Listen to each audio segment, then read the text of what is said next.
away anytime soon. And today, police raided the home of the former boss, I must say, at Karen House, and allegedly carted away CCTV cameras and, of course, recording equipment. Controversy over the recent raid on the house has, of course, also intensified. Now, the raid comes a few days after allegations of a police raid, which the government and the police refuted. It also comes on a day that the matter came up in court. Now, Matiang'i was not at home at the time of that raid. Those were early pictures when police visited Matiang'i's home.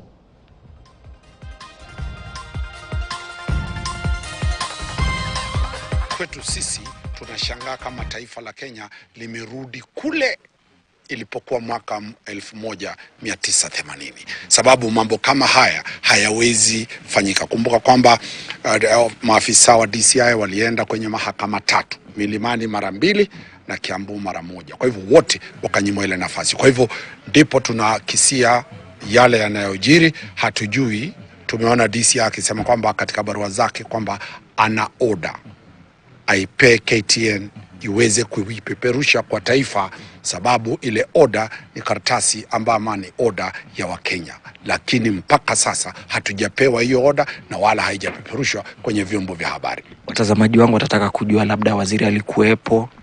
Waziri hakuwepo, hata wale ambao ni familia yake hawakuwepo.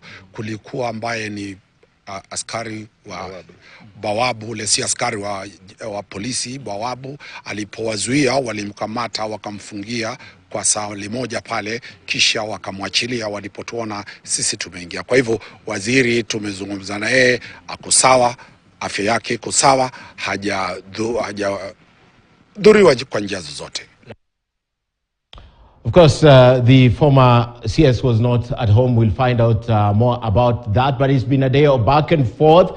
Now the court ordering or declining to issue that order to cut away the CCTV camera to obtain the recording equipment. But our reporter, Willie Lusige, is on the ground tonight. Lusige, good to see you this evening. Perhaps paint the picture for us. How this began, where it began, because we know there was an earlier court order stopping the security personnel from doing exactly what they did tonight. Paint the picture for us. Mijungu and our viewers, definitely it has been a long day here at the former Interior Cabinet Secretary, Dr. Freddie Matiang'i, because at around between 4:30 to 5, we got that distress call from his lawyers and also his close people saying that definitely a contingent of police officer was trying to gain access into his compound here in Karen, where we're still live from. And we responded quickly. We got here within a few minutes, but when we arrived at the scene, definitely the police were barring media to be able to access the nearest point to the gate. But what was happening was an operation inside the compound where they had already gained the access through the main gate and then also through the main door into his house, where they were able to do a number of searches. And apart from that, also they were able to access where the CCTV cameras are always storing their footage inside the house, as per what we saw when we were given access into the house, and they left immediately. So we got in touch with them when they were leaving the main gate from this estate where the former CS lives. And when we spoke to the lawyers, they were able to tell us what really transpired inside the house. They said the police came in without what we are being told, that they did not have a search warrant. They forced their way into the main gate, got into the house, went directly where the CCTV cameras were storing their footage, and they got that information. And apart from that, also they ransacked the house for other things that we cannot be able to account for, because we even saw that they had even broken into one of his latrines before they left. But they left immediately. I saw 5 Subarus, 2 police Land Cruisers with police officers in full police uniform living together with those DCI officers who are leading the raid. But apart from that, we were able to get in touch with those who were in this compound, trying to find out if indeed the former CS was here during the raid. But we were told he was not inside the compound. He was somewhere else, safe and and sound, but we have not been able to speak to him. So around 6 p.m., then that is when we saw the Azimio La Umoja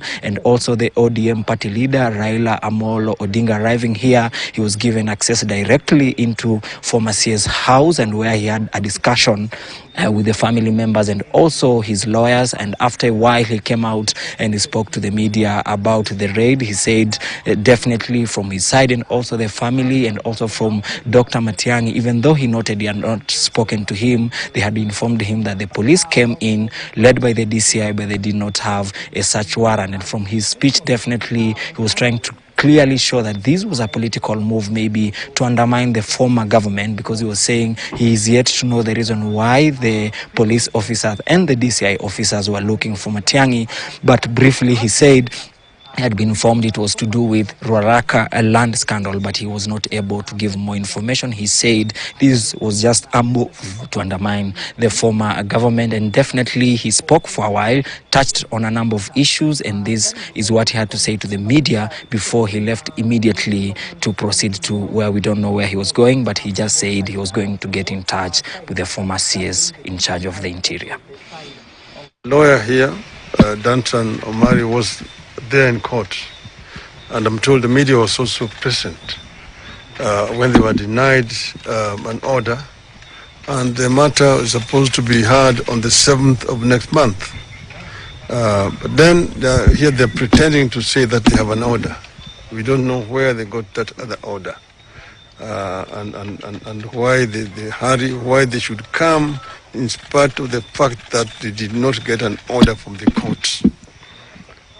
But most importantly is that these police are operating very much like in the Nyayo times. They say that the more the things change, the more they remain the same. We are seeing actually a reinvention of Nyayo era here. Police acting with impunity. And actually it's been supported by the Directorate of Public Prosecution.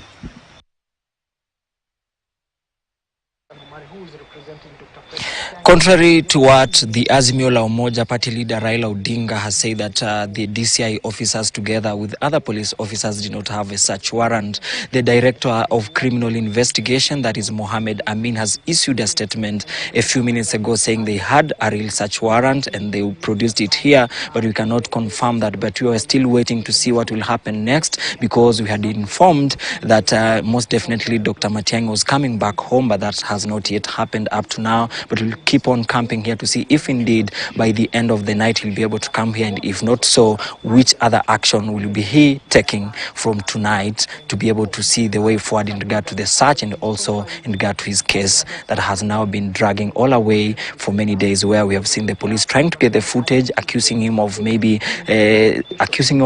stage managing the previous raid, but that we cannot confirm until maybe tomorrow, when the police officers, the DCI and also the family of Matiang'i will be able to give further details in regard to that, Mijungu, and also our viewers. Thank you. Thank you so much, Willie Lusigi. And definitely, Willie is definitely still there and waiting to see if the former CS will report. If we get him, we will take him back live from his current location. But we have to move on to other stories also making headlines tonight, because in politics, Azimio La Umoja One Kenya leader Raila Odinga says he will lead prayers for a just and fair independent electoral and boundaries commission beginning next week. Now the prayers, which will now appear to parallel the weekly prayers by the head of state William Ruto, will be held at the IEBC headquarters at University Towers right here in the capital, Nairobi. Now Odinga's plan now looking more like a plot to take his messages are not anti-government message a notch higher to demonstration. And as KTN's political affairs reporter Emmanuel Tonao explains, the party has also ejected the minority whip in the Senate, Fatuma Dulo. Now that's telltale signs that all may not be well at the Azimio coalition.